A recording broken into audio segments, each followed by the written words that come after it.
Travis Dye is from Norco, California, which is located about an hour away from USC. Travis is one of 6 children and the youngest of 5 boys, and older than his one sister.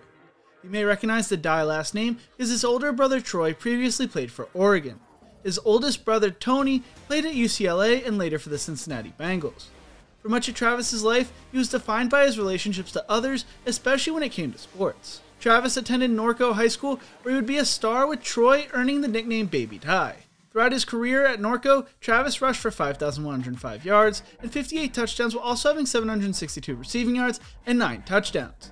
He took over the starting role his sophomore year and finished as Norco's second most prolific running back in school history, behind former Stanford and NFL running back Toby Gerhart, who had rushed for 9,662 yards.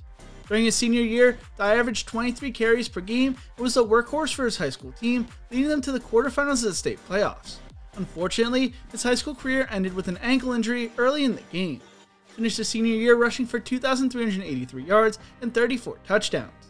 Coming out of high school, according to 24/7 Sports Composite, Travis Dye was a 3-star recruit who was the 50th best running back, 100th best player in California, and 987th best player in the class of 2018. Although he had a lot of success at the high school level, his recruitment never really took off. According to Oregon Live, his father and Ducks running back coach Jim Mastro each felt Dye's recruitment didn't become intense due to his measurables and his commitment to Oregon, since coaches believed Travis was a lock to follow Troy to Oregon.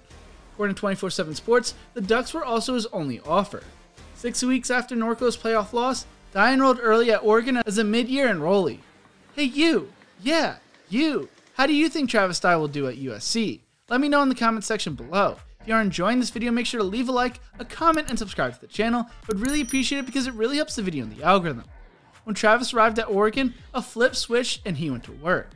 He didn't care about his recruiting rankings, nor did he care about his previous injury anymore. He had to move on. Mastro told Oregon Live, "One of the most competitive people I've ever been around. People don't see that because he's got such a joyous persona.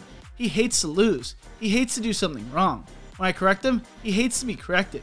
He likes it, he embraces it, but the idea he did something wrong drives him crazy.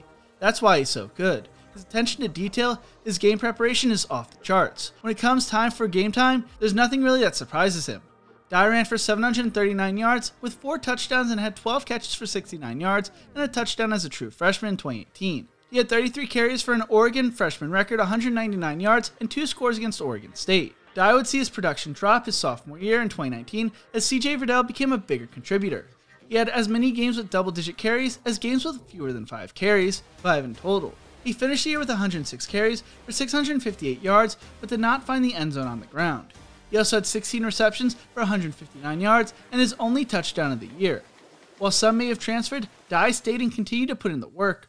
Growing up with all his brothers and due to the way he was raised, competitiveness and sharing were ingrained into him. Going into the 2020 season, CJ Verdell became Oregon's lead back, but would suffer a thumb injury during the second game of the season. He played through it for a few games, but eventually missed the Pac-12 title game and Fiesta Bowl. Travis stepped up and finished a shortened season with 64 carries for 443 yards and a touchdown, plus 9 catches for 239 yards and 4 scores. Mastro spoke on the Verdell-Dye combo, saying they root for each other, and in our offense having that 1-2 punch was incredible. Never once did they complain. Never once were they jealous of each other.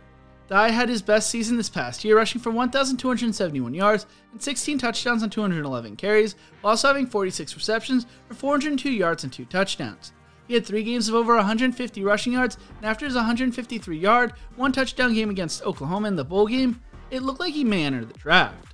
Travis decided to shock everyone because not only did he choose to return to college, he decided to enter the transfer portal. He was ranked as a 4-star transfer and the 3rd best back. Today, he surprised a lot of people by choosing to commit to USC rather than returning to the Ducks. I have a theory though. This allows him to be close to home and also allows him to create his own legacy. As I mentioned earlier in this video, he was always compared to his brothers, and people assumed he was going to Oregon coming out of high school because of Troy. This allows him to create his own legacy at his own school where he won't be compared to his brothers or another running back because he has the skills to be a workhorse back. But what do you think? How will Travis Dye do at USC? Let me know in the comment section below. Thank you so much for watching. If you enjoyed this video, maybe check out my videos on Mario Williams and Malachi Nelson right here. Don't forget to leave a like, share, and subscribe to the channel, and as always, remember to embrace the grind.